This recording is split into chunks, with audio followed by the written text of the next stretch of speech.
In the quiet, picturesque town of Cedar Grove, the gruesome murder of Henry Callahan sent shockwaves through the community. It wasn't the kind of place where crimes of passion happened, but what seemed like a peaceful, close-knit suburban enclave was hiding dark secrets beneath its surface. Henry Callahan was the kind of man everyone admired. A 50-year-old real estate mogul, Henry was known for his charm, charisma, and relentless drive. His name was synonymous with success, and in Cedar Grove, the Callahans were seen as pillars of the community. But behind closed doors, things weren't as perfect as they seemed. Clara Callahan, Henry's 48-year-old wife, ran a successful boutique. She was known for her elegance and sophistication, always impeccably dressed, always gracious. But beneath the perfect exterior, Clara harbored a loneliness that had slowly consumed her over the years. Their marriage had started with passion and ambition, but time, grief, and distance had worn away what was once a seemingly unbreakable bond. Henry and Clara had shared a deep love in the beginning, but after the tragic loss of their only child and years of failed attempts to have another, their relationship had been slowly crumbling. Henry buried himself in his work, leaving Clara to manage her boutique and fill her days with tasks that barely masked the emptiness she felt. For Clara, life had become a series of hollow routines, each day blending into the next. But all of that changed when the Parkers moved in next door. The Parkers were a friendly family who had moved to Cedar Grove seeking a fresh start. Simon, the father, was a respected university professor, and his wife Emily was a landscape architect. But it was their son, Jerry Parker, a 21-year-old environmental science student, who would play a pivotal role in the Callahans' lives. Jerry was young, smart, and handsome, with a quiet intensity about him that drew Clara in. Their first real interaction happened during a neighborhood block party that the Callahans were hosting. While Henry held court inside, discussing his latest business venture, Clara found herself outside on the patio, feeling disconnected from the lively crowd. Jerry wandered outside for some fresh air, and their eyes met. What started as a casual conversation about gardening quickly grew into something deeper. Over the next few weeks, Clara and Jerry found themselves spending more time together. It started innocently, Jerry helping Clara with her garden, exchanging tips, sharing stories. But as the days went by, the attraction between them became undeniable. Clara hadn't felt so alive in years. Jerry was everything Henry wasn't anymore. Attentive, present, and eager to listen. Clara found herself longing for their meetings, the thrill of being seen and desired again. One rainy afternoon, their relationship crossed the line. Jerry had come over to discuss a new layout for Clara's garden when a sudden downpour forced them inside. As they stood in the sunroom, watching the rain, the tension between them was palpable. Without thinking, Clara leaned in and kissed him. It was a soft, hesitant kiss at first, but it quickly deepened into something more passionate. For Jerry, the kiss was a mix of excitement and fear. He knew it was wrong. Clara was married, after all, and much older than him. But he couldn't deny the feelings he had developed for her. What started as a simple attraction had grown into something deeper, and despite his misgivings, he found himself wanting more. From that day forward, Clara and Jerry's affair intensified. They met in secret, stealing moments together whenever they could. Clara would invite Jerry over while Henry was at work, and they would spend hours together, talking, laughing, and making love. For Clara, Jerry represented everything she had lost: passion, excitement, a sense of being desired.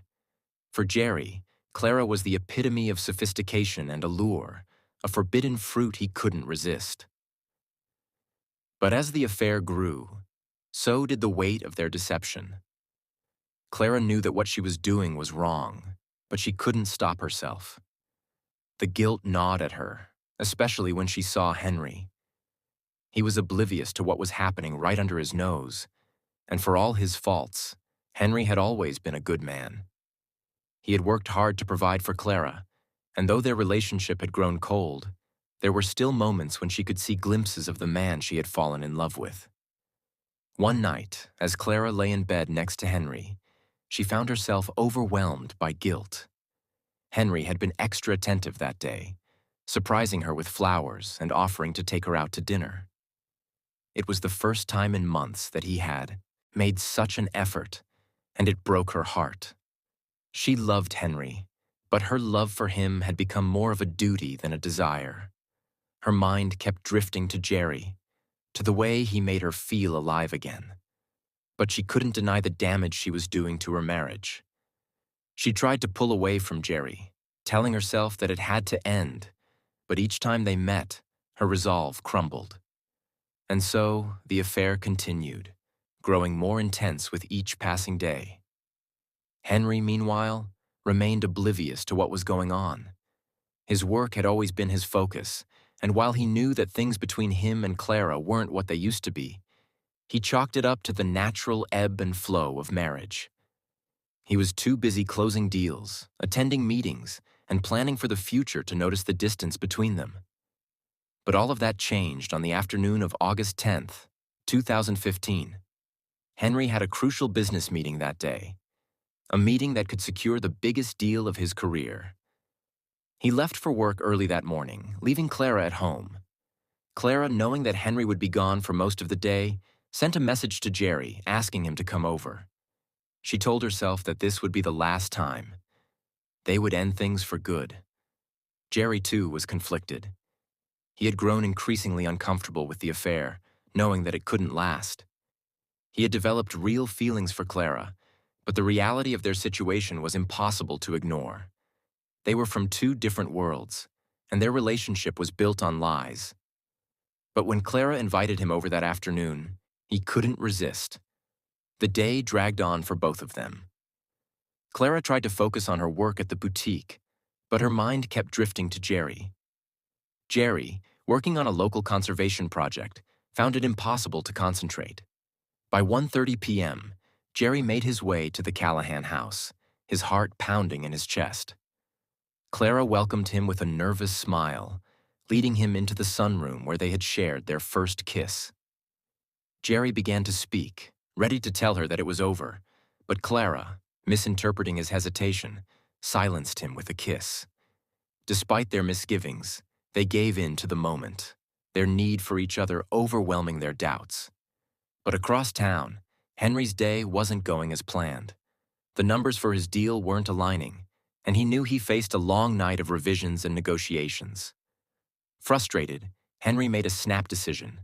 He would go home, regroup, and return to the office later in the evening. At 2:15 p.m., Henry's car pulled into the driveway of their lakeside home in Crestwood.